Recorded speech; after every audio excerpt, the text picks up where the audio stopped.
Sentado pelo menos aqui uns 40 minutos. Então vamos ficar em pé para nós lermos a Bíblia. Levanta, põe-te em pé e farei contigo. Amém. Mateus 25. Será que vai conseguir projetar aí, irmão? Glória a Jesus. Versículo 14. Assim diz a palavra do Senhor: porque o reino do céu é como um homem que, ao viajar para uma terra distante, chamou os seus próprios servos e entregou-lhe os seus bens. E a um deu 5 talentos, e a outro 2, e a outro 1, a cada homem segundo as suas habilidades. Em seguida foi viajar. Então, o que recebera 5 talentos foi e negociou com eles, e fez outros 5 talentos. E da mesma forma, o que recebera 2, ele também ganhou outros 2. Mas o que recebera 1 foi e cavou na terra e escondeu o dinheiro do seu senhor. Depois de muito tempo veio o senhor daqueles servos e fez conta com eles.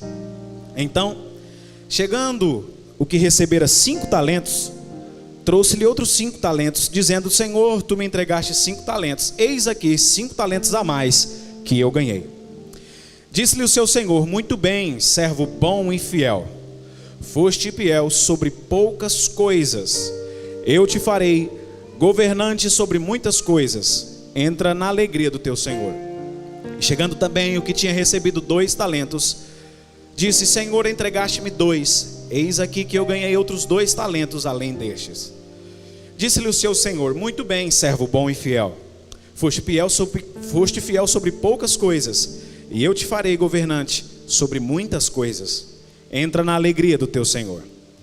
Então, chegando o que recebera 1 talento, disse: Senhor, eu soube que és um homem duro, e que colhe onde não semeou, e ajunta onde não espalhou. E receoso eu fui e escondi na terra o teu talento. Eis aqui está o que é teu. Curva a sua cabeça, irmão. Senhor Jesus, nós nos colocamos mais uma vez diante do seu altar, perante a sua presença, Deus. E aqui, mais uma vez, nessa oração, nesse clamor que nós fazemos ao Senhor, nós reconhecemos a nossa dependência da sua presença.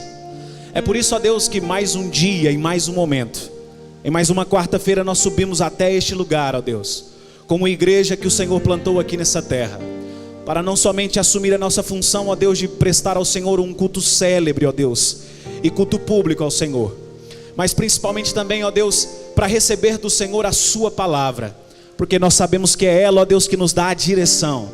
É a sua palavra, meu Deus, que trilha em nossas vidas o caminho certo para que nós sigamos, ó Deus, aquilo que o Senhor preparou para nós. Nós já temos falado esses dias, ó Deus, e temos crido que o nosso propósito em Ti, ó Deus, não será frustrado. Que o Senhor nos ajude a entender aquilo que o Senhor já constituiu sobre nossa história, a fim de que nós possamos viver toda a vontade do Senhor, em nome de Jesus. Amém. Tome seu assento em nome de Jesus, amados. Irmãos, na semana passada, nós começamos a falar sobre esse assunto aqui, propósito. E continuando ainda dentro desse tema, eu creio que se eu fosse mais uma vez perguntar, na verdade na semana passada eu não perguntei isso, mas se eu fosse perguntar aqui: quantos desejam viver o seu propósito aqui nessa terra? Todos nós vamos levantar as mãos. Porque eu creio que por mais que alguns dos irmãos não estiveram aqui na quarta passada, nós sabemos que propósito fala sobre a vontade de Deus. E se falamos da vontade de Deus, a boa vontade de Deus, como dizemos aqui na quarta passada em Filipenses 2:13, ela é boa. Paulo mesmo vai reiterar isso também em Romanos capítulo 12, que ela é agradável, perfeita e boa, a vontade de Deus. Isso é o nosso propósito. E Deus nos constituiu para que vivêssemos a sua vontade. Nós lemos um trecho aqui da palavra de Deus, do Evangelho de Jesus. Eu acho que todos nós conhecemos muito bem esse texto. Muito bem. Na verdade, esse sermão que começa no capítulo 24 e vai até o capítulo 26 da palavra de Deus, 3 capítulos, é conhecido da parte de Jesus como sendo o sermão escatológico. Ele prepara não somente os discípulos, mas as outras pessoas que estavam ali, para os últimos dias, para aquilo que ia suceder antes da vinda do Senhor Jesus. Mas aqui nesse trecho, irmãos, preste atenção nisso, que isso aqui não só pode, mas eu creio em nome de Jesus, que vai mudar a sua posição diante de Deus aqui nessa terra, em nome de Jesus, em nome de Jesus, em nome de Jesus. Amados, nós, enquanto seres humanos, o mundo inteiro tem essa dificuldade de usar poucas coisas, de usar aquilo que nós já temos disponível ao nosso alcance. Nós temos essa dificuldade. Todos nós, se eu fosse perguntar nesse momento, quem tem sonhos, todos nós temos sonhos. E não somente temos sonhos, alguns com mais ousadia, com mais autoridade, com mais confiança e mais fé em Deus, até projeta um caminho, um meio para que esse sonho se realize e concretize na sua vida. Sim ou não, irmãos? A gente sonha, e como é bom sonhar, né? Tem até um ditado e até um hino que diz, né, que sonhar não é pecado, não. Na verdade, sonhar é a premissa básica de alguém que está vivo. Porque o dia que nós pararmos de sonhar, vai ser o dia que nós estivermos 7 palmos embaixo da terra. Você quer entrar em um lugar ou conhecer um lugar onde já não tem mais sonho? É o cemitério. Então nesse lugar aqui que nós estamos, quantidade de pessoas que somos muitos sonhos. Mas todo sonho exige alguma renúncia, algum preço, algum custo para ser pago. Mas em algum momento eu tenho certeza que você, assim como eu, sonhando alguma coisa, a gente já se viu sem recurso suficiente para realizar esse sonho. Às vezes a gente até ouvimos de pessoas, olha, isso é impossível, para de sonhar isso. Quantas vezes eu, por minha neciedade, por minha falta de maturidade, pela minha falta de conhecimento, compartilhei um sonho com alguém, e aquela pessoa fez com que eu desistisse daquele sonho, fez com que eu desistisse daquele pensamento. E quando nós passamos a compartilhar o nosso sonho com pessoas erradas, que o nosso sonho diz respeito ao propósito de Deus, à nossa vida, entenda isso aqui que eu estou falando, que vai fazer todo sentido essa noite para a sua vida. O seu sonho diz respeito à vontade que Deus tem colocado no seu coração para Ele cumprir na sua vida. Eu disse isso semana passada, Filipenses 2,13, porque Ele opera tanto querer como efetuar. Então Deus coloca uma vontade, um sonho no nosso coração para que aquilo se realize. Mas existem momentos então que nós nos vemos sem condições de realizar aquilo que a gente está sonhando. E talvez a gente até fala, eu tenho muito pouco, ou talvez eu não tenho nada. Aos meus olhos eu não tenho nada para viver esse sonho aqui que eu estou sonhando, que talvez seja até a vontade de Deus. Mas esse é justamente o problema do ser humano. A gente não consegue trabalhar com pouco, a gente não consegue trabalhar com pequena quantidade, porque tudo o que é pouco, irmãos, as pessoas não contam como uma possibilidade, não contam como uma oportunidade. Aí pouco, eu tenho pouco estudo, então eu não posso ser alguém que vai ocupar um lugar de destaque na sociedade. A minha família é pequena, é o menor. Quem que sou eu? Sou o menor, Gideão mesmo, né? Quem que sou eu para o Senhor lembrar de mim? Eu sou tão pequeno para o Senhor lembrar quem que sou eu. Então tudo que é pouco, tudo que é pequeno, a gente não conta como uma possibilidade, como uma oportunidade. E existe, irmãos, uma limitação no ser humano, uma limitação na mente. E eu queria que você prestasse atenção nisso aqui em nome de Jesus. Uma limitação mental. E talvez até por nossa fragilidade, o inimigo começa a colocar palavras desse tipo no nosso coração. Por quê? É pouco dinheiro. Então se eu tenho pouco recurso financeiro, esse sonho não é possível. São poucos amigos. Então se eu tenho poucos amigos, eu não tenho um network. Se você não sabe o que é network, é você ter uma rede de pessoas que vai te dar uma base para você estruturar algum projeto e então dar continuidade nesse projeto, nesse seu sonho. Então, como eu tenho poucos amigos, eu não tenho esse network. Como eu tenho poucos amigos, eu não tenho um QI, alguém que me indique para alguma posição. Eu não tenho alguém que possa me ajudar. Aí as pessoas às vezes possam até ver justamente naquela situação lá do paralítico de Betesda, Jesus, eu não tenho quem me ajude, eu não tenho quem possa fazer alguma coisa comigo. Sendo que naquele momento Jesus estava querendo já realizar o propósito dele, de Deus, na vida daquele paralítico. Jesus à frente do paralítico, ele cego, porque ele se via com um pouco. O que ele tinha? Ele tinha o quê? Só uma paralisia. Ele não tinha movimento nas pernas e só tinha somente uma maca. E nem mesmo essa maca ele podia carregar. Ele dependia de ajuda de outras pessoas. E a gente, por causa disso, a gente fala, então eu tenho poucos amigos, eu tenho pouca criatividade, eu tenho pouco conhecimento, porque o estudo que eu tive ao longo da minha vida não me forneceu recurso suficiente para que eu tenha expertise, conhecimento em um determinado assunto. Então eu jamais vou ser alguém criativo demais a ponto de realizar esse sonho, essa vontade que eu tenho. Essa vontade é pouco recurso, e a gente passa a ser levado por essa palavra. Mas existe uma verdade, irmãos, que é uma das verdades que eu quero que você saia, e na verdade não eu, o Espírito Santo do Senhor quer que você saia aqui essa noite. O pouco sempre na mão do Senhor se torna muito. E deixa eu te falar algo, se talvez você se vê nessa situação com pouco recurso, olha aqui em nome de Jesus, e eu percebo o Espírito Santo falando em corações, o seu pouco nas suas mãos é o indício de que Deus quer realizar algo grande na sua vida, meu irmão. Sabe por quê, irmãos? Eu dizia isso aqui agora a semana passada. O propósito que Deus nos constituiu nessa terra, em primeiro lugar, é para dar glória ao nome do Senhor Jesus. Então entenda que se eu sou abençoado, que se o meu pouco se torna em muito, que se o meu se torna dobrado em 2, o nome do Senhor Jesus é glorificado. O seu pouco é o indício de que Deus vai fazer algo grande na sua vida. Aleluia, aleluia. Às vezes nós queremos fazer, eu não sou muito bom na cozinha, né? De vez em quando eu arrisco fazer alguma coisa. Até a pastora, às vezes, para fugir um pouco da cozinha, que eu entendo ela vai dizer, meu bem, cozinha, você cozinha tão bem, cozinha nada, irmão, cozinha ruim demais. Mas às vezes a gente quer realizar alguma receita, e aí tem poucos ingredientes. A gente quer fazer um bolo, por exemplo, não, mas eu não tenho a quantidade de ovos o suficiente, ou de farinha o suficiente para fazer um bolo, então não vou fazer. Na verdade dá para fazer o bolo, é só você fazer em menor porção, é só você fazer em menor proporção, inclusive. Tem um ditado, inclusive, popular, que a gente aqui no Goiás, especialmente, a gente conhece muito bem. Quando chega uma visita inesperada em casa, e a gente está cozinhando ali o feijão, o que a gente fala? Coloca mais água no feijão. Eu te pergunto, a quantidade de feijão vai aumentar?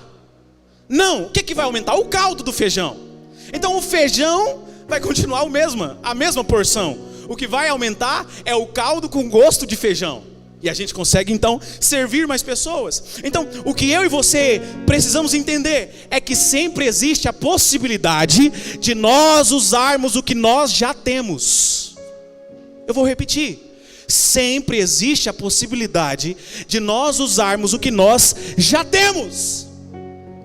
A grande dificuldade nas pessoas, irmãos, é porque talvez por causa da preguiça, do marasmo, do comodismo, de não querer inovar, de fazer diferente, de ousar, às vezes pelo medo de se frustrar, se machucar de alguma forma, seja emocionalmente ou seja financeiramente, essa pessoa se limita a, como eu tenho um pouco, então eu vou ficar aqui. Irmão, Deus te chamou nesse mundo aqui para que você possa ser abençoado pela graça dele. Então quando nós falamos, irmãos, de propósito, não é diferente, sobre a possibilidade de usar o que nós já temos. E escute isso, Deus já constituiu o seu propósito antes mesmo de você nascer. Você que viu ou que estava aqui semana passada, eu falava sobre Paulo e sobre Jeremias em um dado momento, e os dois falaram algo parecido, que foi: antes de eu ser concebido no ventre da minha mãe, o meu Deus já tinha me escolhido e me consagrado como profeta, Jeremias vai dizer, e Paulo vai dizer, me escolhido como apóstolo para alcançar os gentios. Então escute, irmãos, antes de você nascer, Deus já tinha escolhido você. Deus já tinha constituído um propósito sobre a sua vida. Mas assim como eu disse agora há pouco, no mundo natural, irmãos, eu te pergunto, no mundo natural, se você não trabalhar, você vai ter dinheiro no seu bolso? É lógico. Se a gente não fizer um esforço, se a gente não fizer um sacrifício, nós não vamos chegar a lugar nenhum. Tudo tem um preço, tudo custa alguma coisa. Todo sonho que Deus tem colocado no seu coração exige uma renúncia, meu irmão. Exige um sacrifício, inclusive para viver o propósito da parte de Deus. Isso nos fala sobre renunciar à minha própria vontade de ficar parado, para me colocar em movimento e dizer como Paulo: eu estou me esquecendo daquilo que não deu certo para trás e prosseguindo para o meu propósito diante de Deus. Quantos estão aqui comigo essa noite? Diga aleluia. Oh, irmãos, o nosso propósito da parte do Senhor não será vivido de graça da mesma proporção. Você já ouviu isso até da minha boca? Nós somos salvos pela graça de Deus, mas não foi de graça. Até em se tratando da salvação, custou um preço muito caro, que o nosso Senhor Jesus esteve disposto a pagar. E Deus abriu mão do seu Filho para consumar a ira e a justiça dele em Cristo. Então tudo tem um preço, até a salvação. Escute isso que eu vou te falar. O propósito que Deus já constituiu sobre a sua vida, desde antes de você ser concebido no ventre da sua mãe, ele não será colocado nas suas mãos de bandeja, irmão. Escute isso aqui. Isso aqui é para trazer uma disrupção na sua mente e fazer com que você cresça na presença do Senhor. Aquilo que Deus constituiu para você, seja no seu ministério, seja na sua vida pessoal, particular, como pessoa e indivíduo na terra, seja como na sua casa, na sua família, nada, irmãos, será colocado da parte de Deus na sua mão. Mas entenda isso aqui, isso é da parte de Deus. Tudo que Deus já fez para você será colocado ao alcance da sua mão. Você entendeu isso, irmão? Então o propósito de Deus não vai ser colocado na sua mão, mas vai ser colocado ao alcance da sua mão. Isso vem da parte do nosso Deus, do nosso Senhor. E quando a gente passa a viver isso, a entender isso, a gente passa a entender o significado lá de Filipenses 2:13. Ele colocou o querer, então Ele vai me dar meios para efetuar. Ele vai me dar meios para alcançar o meu propósito. Ele vai me dar todos os recursos que eu preciso, sejam eles intelectuais, sejam eles físicos, seja qualquer tipo de recurso, para que eu alcance aquilo que vem de Deus. O meu propósito, a vontade da parte do Senhor Jesus Cristo. Eu dizia na semana passada isso, e repito: se Deus deu visão, Deus dá provisão. Se Deus deu sonho, Deus te dá o recurso. É por isso que, se falando sobre pouco, nós lemos agora há pouco aqui na palavra de Deus, em Mateus capítulo 25, na parábola dos talentos. No versículo 21 em especial, Jesus diz sobre o pouco, outra versão diferente da que eu li aqui: sobre o pouco você foi fiel, sobre o muito te colocarei. Vou repetir: sobre o pouco você foi fiel, sobre o muito te colocarei. Isso significa, irmãos, que Deus nunca, olha para mim, Deus nunca começa algo em nós, ou através de nós, já grande. O processo de Deus é gradativo, o processo de Deus é dia após dia, mas Ele sempre vai nos dar o suficiente para sermos grandes. Irmãos, e isso aqui não é só para uma classe de pessoas, como talvez você olha, talvez na grande mídia, ou talvez pessoas perto de você, que têm sido abençoadas por Deus, que têm vivenciado sonhos grandes, na prática, não só sonhado. Essas pessoas, não é reservado só para elas. Aquilo que Deus, irmãos, tem para mim e para você, é para eu e você viver. E é algo gradativo. E essa é a pedagogia do Senhor. Esse é o ensino de Deus, para que a gente possa entender e aprender a administrar os nossos recursos gradativamente. É um exemplo, tem vários comerciantes aqui mesmo, que pode falar até melhor do que eu, comerciantes ou donos de sua empresa mesmo, aqui na igreja essa noite. Mas entenda, se um comerciante começar já grande, em uma loja muito grande, com muitos funcionários e consequentemente já uma clientela muito grande, a possibilidade dele falir vai ser muito grande também. Porque ele não sabe lidar com funcionário, ele não sabe lidar com clientes, ele não sabe lidar com fornecedor, não sabe qual fornecedor que é mais barato, qual produto. E se ele já começar mais grande, a possibilidade dele falir é maior ainda. Então Deus faz na nossa vida de uma maneira proporcional e gradativa à maneira que nós, escute isso, a maneira que nós nos aplicamos para viver o nosso propósito. Existem 3 homens na palavra de Deus, listados lá em 1 Samuel, os quais eu gosto muito de ler a história deles, até para não me esquecer. que Deus tem promessa para a nossa vida, mas se nós não fizermos por onde, jamais nós viveremos essas promessas. Ofni, Finéias e Samuel. Ofni e Finéias eram filhos do sumo sacerdote Eli naquela época. E eles, na teoria, pelo menos na teoria, eles seriam os sucessores de seu pai. Eles vinham da linhagem de Arão, eram filhos de Eli. Quando Eli morresse, passaria então ali o bastão, vamos dizer assim, para os seus filhos, para que eles dessem continuidade ao ministério sacerdotal de sumo sacerdote. Agora, além deles não fazerem questão disso, eles ainda profanavam o nome do Senhor. Por quê? Porque teoricamente eles já estavam começando grande, já tinha algo reservado para eles. Então, para que se preocupar? Para que fazer por onde? Para que ir atrás? Eu não preciso. Eu preciso, já tenho o meu destino feito aqui, já vou começar grande. Enquanto isso, aí a palavra do Senhor no capítulo 2, no versículo 25, salvo meu engano, vai até dizer assim, essa questão, e eles profanavam, envergonhavam o nome do Senhor. E aí no versículo 26, vai dizer: e Samuel, que não era filho de sumo sacerdote, que não vinha da linhagem de Arão, que não poderia servir na casa do Senhor, e Samuel ia crescendo na presença de Deus, em graça e perante os homens. Ou seja, irmãos, Samuel estava dando valor àquilo que Deus já havia constituído sobre a vida dele. O propósito dele já estava sendo vivido desde quando ele era uma simples criança. Nós vemos que ele falava com Deus de madrugada, até mesmo quando Deus o chama. Ele tinha zelo porque ele sabia que ele estava começando a viver algo grande da parte de Deus. E Samuel viveu algo tão grande da parte do Senhor, que ele foi o único, irmãos, você sabe disso, eu só vou relembrar.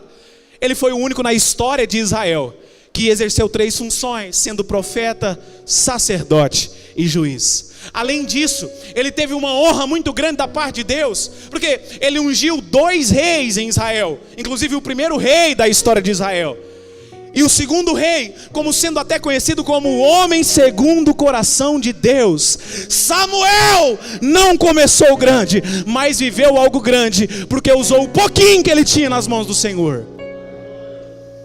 Você está entendendo o que Deus está falando no seu coração essa noite, irmão?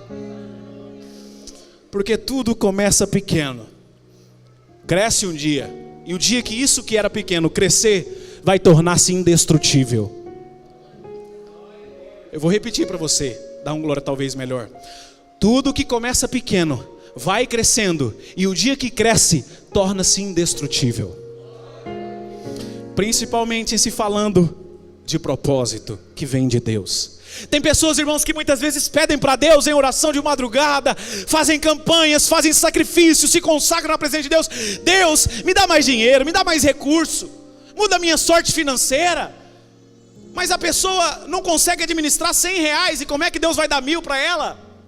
A pessoa ganha 10 mil e gasta numa semana, como é que Deus vai dar 100 mil para ela?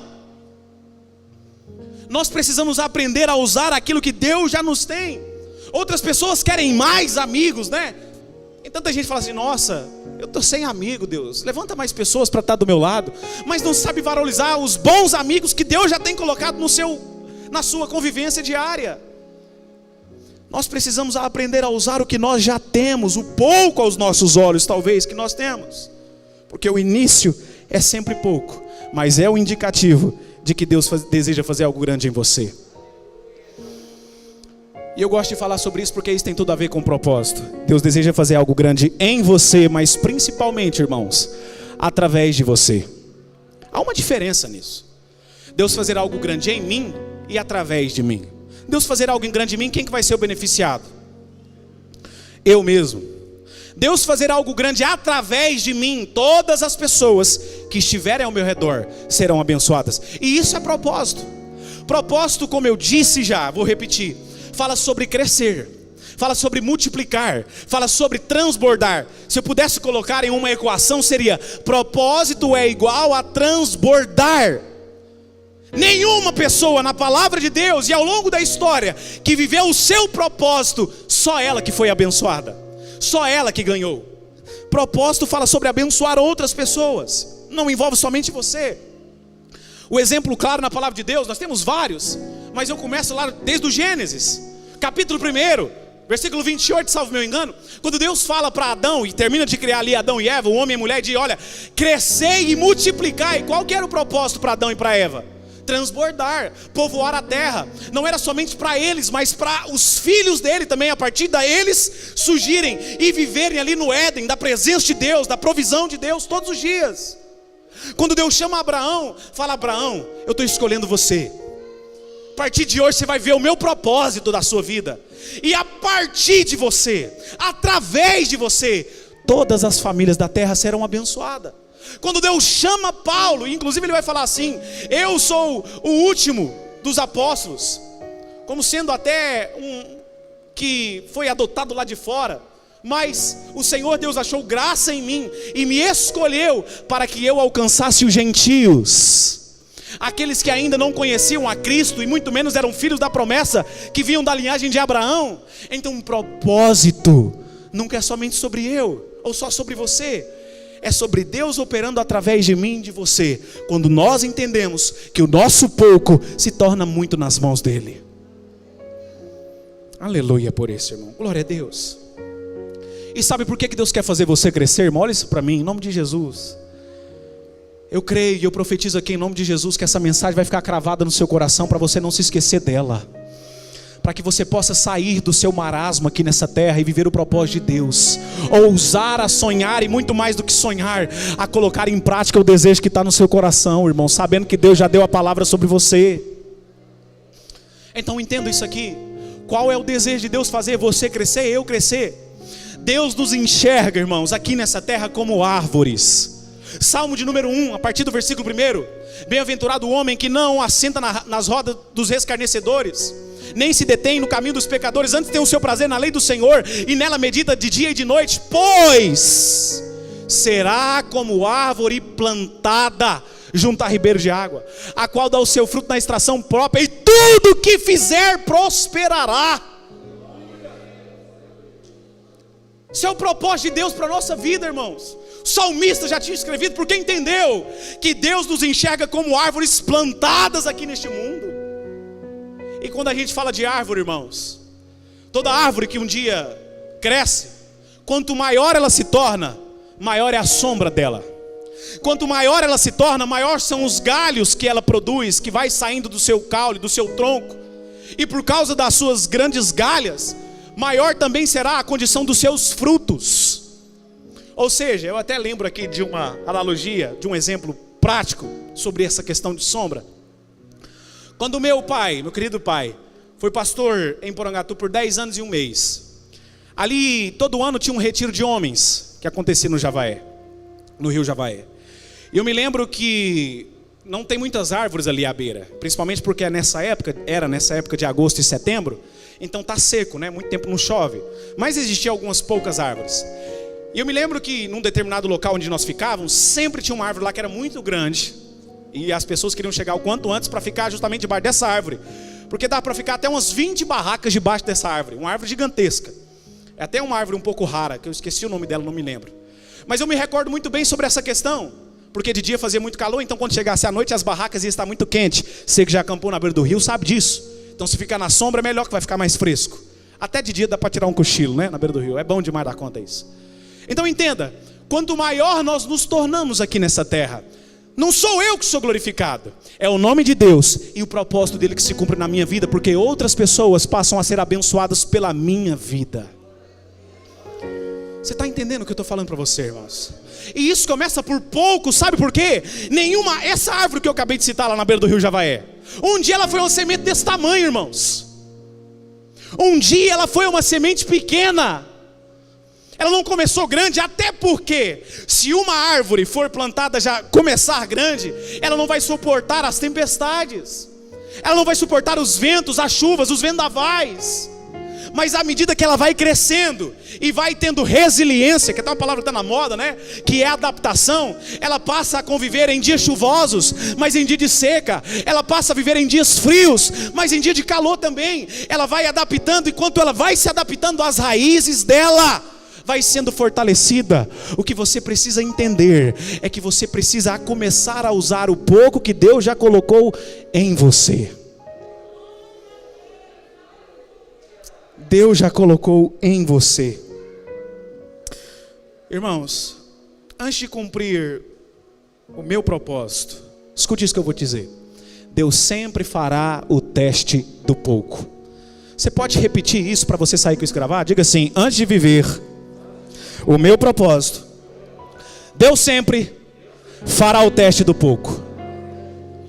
Essa é a pedagogia de Deus. Essa é a forma como Deus trabalha. Quer ver um exemplo claro disso? A palavra do Senhor no Evangelho de Jesus vai nos narrar sobre a multiplicação dos pães e dos peixes, dos 5 pães e 2 peixinhos. A palavra do Senhor vai nos dizer que eram aproximadamente 5.000 homens, fora mulheres e crianças. Ou seja, irmãos, por baixo, tá? Eram quase 10.000 pessoas, talvez até mais do que 10.000 pessoas, contando mulheres e crianças. Aí, naquele momento ali, o dia já estava acabando, aquela multidão inteira seguindo e ouvindo os ensinamentos de Jesus ali perto do mar da Galileia, né? E é muito interessante a forma como Jesus pregava sem aparelho de som, sem microfone, para essa quantidade de pessoas, por causa da acústica que tem ali no mar da Galileia, que propaga o som de uma maneira incrível, né? Mas enfim, Deus então multiplica aqueles 5 pães e 2 peixinhos, a comida que era pouco, mas faz com que alimentasse a todos. Por quê? Eu vou repetir isso para você. Porque o seu pouco nas mãos de Deus alimenta multidões. O seu pouco na mão de Deus alimenta multidões. Mas a grande questão, irmãos, é que as pessoas, e talvez você seja uma dessas pessoas, mas se for, Deus vai te livrar disso aqui essa noite em nome de Jesus. O problema das pessoas é que elas colocam um freio sobre a questão do pouco. Elas colocam um obstáculo sobre a questão do pouco.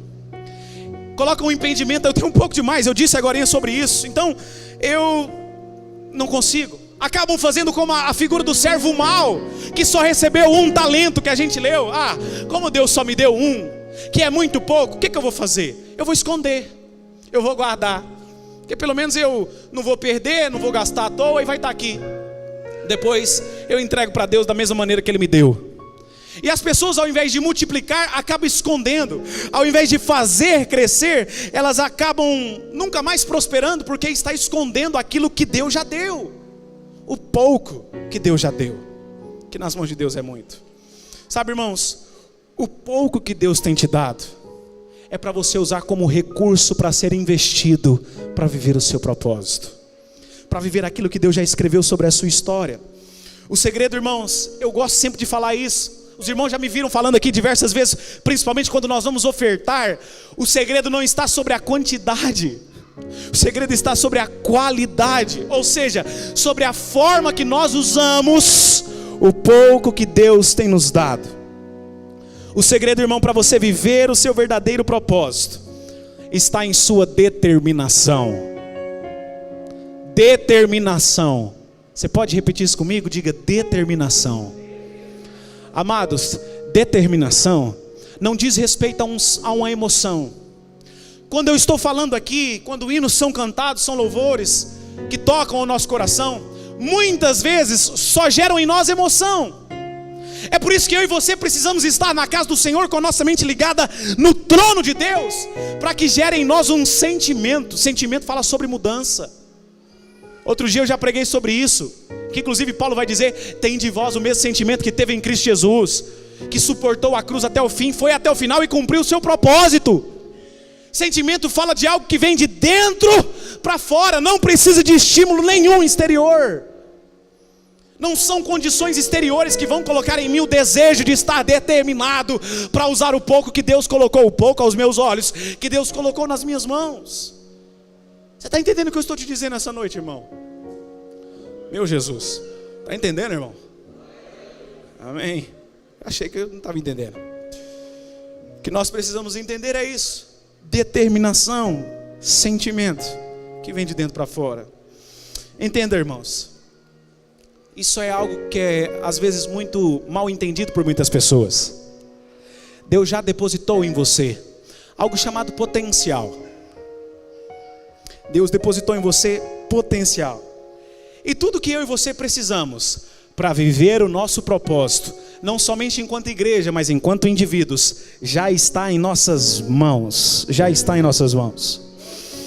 Tem pessoas, irmãos, como eu disse agora há pouco, fica pedindo alguma coisa para Deus, algum mover da parte de Deus. E eu imagino, me permita parafrasear essa cena aqui, enquanto a pessoa ora, eu parece que vejo com os meus olhos aqui, Deus olhando do céu e falando: meu filho, eu já te dei, já está aí dentro de você. Você está pedindo um recurso que já está aí plantado dentro de você, já foi colocado pelo meu Espírito Santo dentro de você. Sabe por quê, irmãos? Guarde essa frase que eu vou te falar. Porque antes de você nascer, antes de sua mãe segurar você nos braços, Deus já tinha preparado o seu enxoval aqui nessa terra. Deus já tinha colocado tudo que você precisa. A prova disso está nessa passagem que a gente falou agora dos 5 pães e 2 peixes. Um dos discípulos, missionária Cris, desesperado, porque como é que a gente vai fazer? Jesus, despede logo essa multidão, porque o dia está acabando, como é que a gente vai alimentar? Nem um salário de um ano inteirinho de um homem é capaz de alimentar essa multidão. Aí Jesus vira para os discípulos, para esse discípulo específico, e fala: olha, dai-lhe voz de comer. Dai-lhe voz de comer. Irmão, a mensagem que Jesus passa ali é muito forte. Não é que Jesus estava transferindo a responsabilidade para eles, porque muito pelo contrário, Jesus não precisava de ninguém para fazer o que ele fez. Não precisava de nenhum dos discípulos para multiplicar, como ele mesmo orou, deu graças e repartiu para aquela multidão de mais de 10 mil pessoas. O que Jesus estava querendo que os discípulos aprendessem naquele momento, e é o mesmo que Deus deseja que você aprenda aqui essa noite: eu já depositei em você, discípulo, faça você. Sabe o milagre que você está querendo aí, que você achando impossível, que não tem como nem com o salário de um homem inteiro comprar pão? Vocês podem realizar. Eu já depositei dentro de vocês. Talvez seja pouco aos nossos olhos, mas nas mãos de Deus se torna muito. O apóstolo Pedro, irmãos, é um outro exemplo de alguém que tem pouco. Mas escuta, a diferença é que o apóstolo Pedro estava debaixo de uma palavra. O apóstolo Pedro estava debaixo de uma palavra. E eu quero ler um trecho mais da palavra de Deus lá em Mateus capítulo 14, a partir do verso 28, que vai dizer assim, Mateus 14, 28. E respondeu-lhe Pedro e disse: Senhor, se és tu, manda-me ter contigo por cima das águas. E Jesus lhe disse: vem. Deixa eu fazer uma pausa aqui. Irmão, quem aqui já andou um passo só por sobre as águas? Ainda bem que ninguém levantou a mão, né? Porque senão tem até uma clínica aqui de psicologia, psiquiatria, que eu já ia te encaminhar ali para você fazer um tratamento. Que não tem como. Aos olhos humanos e na teoria humana não é impossível andar sobre as águas. Ninguém tem recurso para isso, para andar sobre as águas. Mas o que diferencia Pedro aqui é que ele estava debaixo de uma palavra. E é justamente essa questão. O que diferencia alguém que é maluco, que não tem juízo, que é um inconsequente, é a questão se ele está debaixo de uma palavra ou se ele está fazendo as coisas por si mesmo. O exemplo claro disso é ainda também lá no Gênesis, Noé.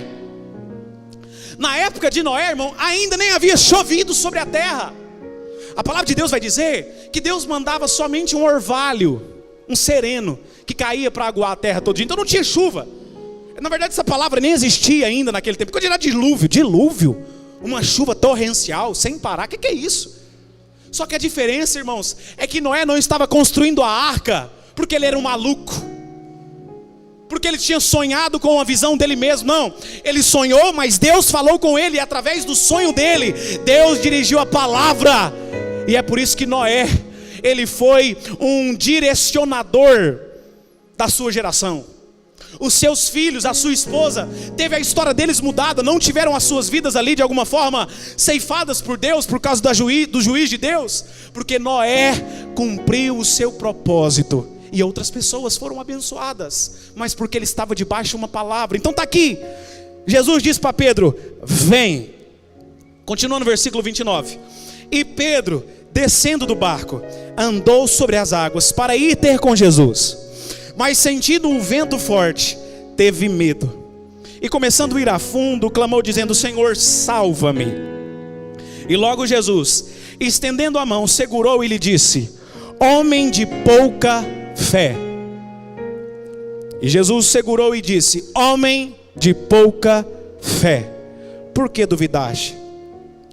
A fé de Pedro era o que, irmãos? Vamos lá, irmãos. A fé de Pedro era o que? Pouca. A fé de Pedro era pouca. Mas escute isso aqui. Ele estava debaixo de uma palavra. E por causa da pouca fé, da pequenina fé de Pedro, ele andou sobre as águas. É claro que no momento aqui que a gente leu, ele passou a afundar, começou a afundar, mas ele andou sobre as águas. Eu e você nunca fizemos isso. A pouca fé de Pedro fez ele lá em Atos 2 pregar e ganhar mais de 3.000 almas para o Senhor. A pouca fé de Pedro fez com que ele andasse pelas ruas de Jerusalém e homens e mulheres fossem curados pela sombra dele. A pouca fé de Pedro fez com que Dorcas ressuscitasse através da oração que Pedro fez. A pouca fé de Pedro nas mãos de Deus se tornou uma arma que fez com que Pedro vivesse o propósito dele na terra. Você está entendendo, irmãos, o que Deus está falando para você aqui essa noite? Não importa se é pouco ou se é muito, importa o que você está fazendo com o seu pouco. O que você está fazendo com o seu talento, no seu ministério? Porque, irmãos, eu posso ser bem sucedido na minha empresa, nos meus negócios, eu posso ser bem sucedido na minha família, mas o principal é a minha vida diante de Deus, é o meu servir a Deus, é servir ao reino. Ah, mas o que eu tenho no reino, o que eu tenho no ministério é tão pequeno. Tá, e daí? O que é que você está fazendo com o seu pouco? O que é que você está fazendo com o seu pouco? Pedro viveu o propósito porque ele usou o pouco dele que ele tinha. E Deus sempre faz muito através do pouco. Eu quero caminhar aqui para a conclusão. Mas, você conhece, eu não estou aqui, mas está aqui esse tablet mesmo que está aqui na minha mão. A marca desse tablet aqui é da Apple. Essa empresa, ela começou, escute isso aqui, ela começou em uma garagem.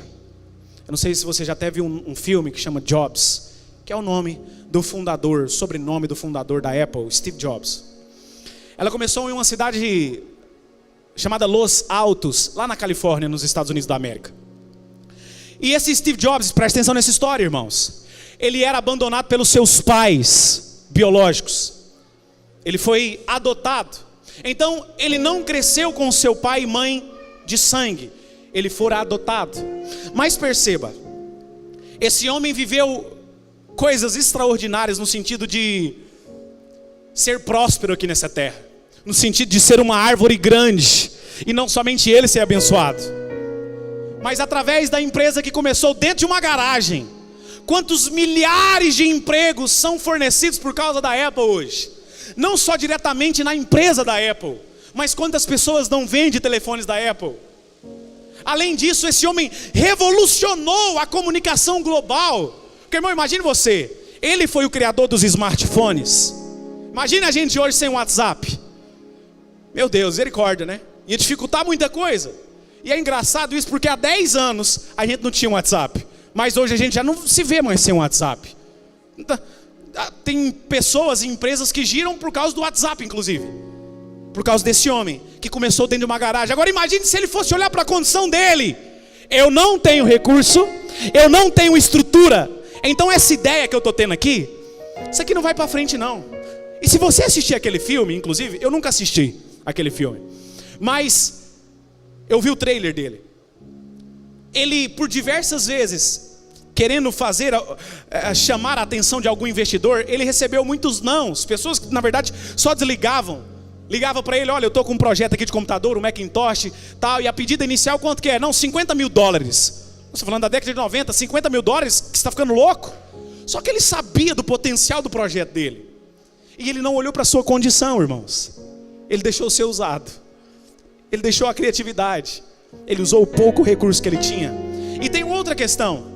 Imagine você, pastor Luiz, se ele fosse dar conta ou dar algum tipo de importância para a questão que ele era adotado. Irmão, ele foi abandonado pelos próprios pais, rejeitado pelos pais. Imagine a cabeça de uma criança que cresce num lar adotivo. Quantas frustrações que esse menino passou. Poxa vida, meu pai e minha mãe não me quis. eles não me quiseram. E se ele fosse para ter nessa situação, ele não teria crescido. Da mesma forma, algo parecido nós temos narrado na palavra de Deus, lá em Gênesis, de um menino chamado José. Só que José não foi rejeitado pelos pais, foi rejeitado pelos irmãos, mas é a mesma condição, e isso é algo doloroso, irmãos.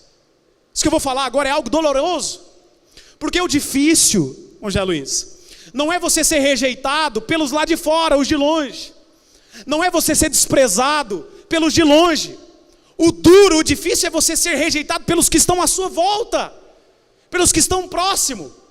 Mas nós temos uma escolha: dar lugar a esse vitimismo, ou então usar o pouco que nós temos na mão de Deus, para vivermos o nosso propósito e transbordar.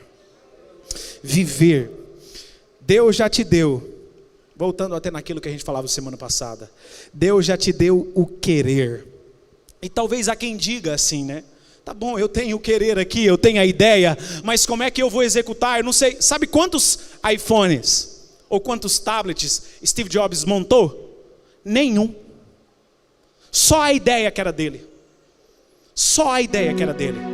Porque, irmão, você não precisa necessariamente saber executar. Você só precisa saber que Deus quer usar o pouco que você tem dentro de você. Aleluia, por isso fica de pé nesse momento. Glória a Jesus. Libera o teclado aí, irmãos, em nome de Jesus. Irmãos, o que eu e você precisamos, eu queria que todos ficassem de pé nesse momento. Você já está sentado aí, tem 50 minutos, eu estou em pé aqui, tem mais de hora. O que eu e você precisamos entender essa noite é que nós precisamos parar de adiar o que Deus tem colocado no nosso coração. Nós precisamos parar de adiar o que Deus tem colocado no nosso coração, com a desculpa de que tem pouco. Bom, deixa eu te falar algo aqui essa noite, se você havia se esquecido.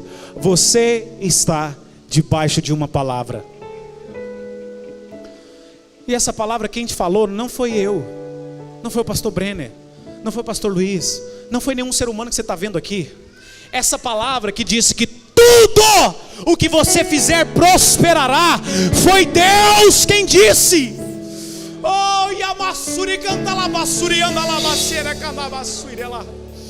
Eu posso ver aqui, irmãos, com os meus olhos da fé e espirituais, que aquilo que Deus tem despertado no seu coração não vai ser a partir do ano que vem, não, mas a partir de hoje, aleluia, a partir de amanhã na quinta-feira, Deus vai te dar os recursos para que você possa usar o pouco que você tem.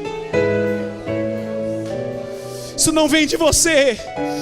Deus quer fazer você transbordar, irmãos, para que outras pessoas sejam abençoadas através da sua vida, para que outras pessoas vejam o nome de Deus sendo glorificado em você, para que você possa ter a sua própria empresa, para que você possa ser uma pessoa que gere fonte de renda para outros. Eu estou me atendo somente no mundo natural aqui, mas Deus também quer encher você de graça, de unção, para que outros sejam curados através da sua vida, para que almas sejam resgatadas do inferno através da sua vida. Você não tem pouco, irmão, você tem o suficiente nas mãos de Deus. Aleluia por isso, aleluia. Terminando, se José desse importância à sua rejeição, ou ao pouco que ele tinha, ele jamais teria se colocado na posição, Deus jamais teria colocado ele na posição de governador. E o teste, irmãos, foi sendo feito momento após momento. Deus coloca ele em Potifar, lá na casa de Potifar. Ele prospera, e não somente ele, a casa de Potifar também passa a ser próspero. Porque José começou a usar o pouco. Ele não se limitou a ser vítima, e muito menos aos recursos que ele tinha. Ele estava até administrando coisa dos outros, mas ele estava sendo abençoado. Injustamente foi colocado na prisão, mas ele não olhou para a condição dele. Lá também se tornou chefe dentro da prisão. E por ser fiel no pouco, é que Deus um dia dos céus, eu imagino essa cena e com meu coração alegre, porque eu sei que ser fiel na presença do Senhor sempre traz recompensa para a nossa vida. Deus um dia do céu olhou para José: José, sobre o pouco você foste fiel, sobre o muito eu vou te colocar, entra para a alegria do seu Senhor, aleluia. Você vai sair daqui essa noite em nome de Jesus, debaixo dessa palavra. Eu vou começar a usar o pouco que eu tenho, e o nome de Deus vai ser glorificado na minha vida. Eu vou começar ao pouco que eu tenho, porque Deus está me dando a chance a sair do barco, a andar pela fé e a viver o meu propósito. Aleluia. Glória a Deus. Deus quer mudar a sua história nesse sentido essa noite, irmão. Nós vamos cantar esse hino de começar a louvar. É um hino conhecido, antigo da Cassiane, com muito louvor. E em nome do Senhor Jesus Cristo, comece a adorar a Deus através da letra dessa canção. Nós já vamos terminar, mas Deus ainda quer tocar em você através desse louvor. Aleluia, glória a Deus. Bendito seja o nome do Senhor Jesus.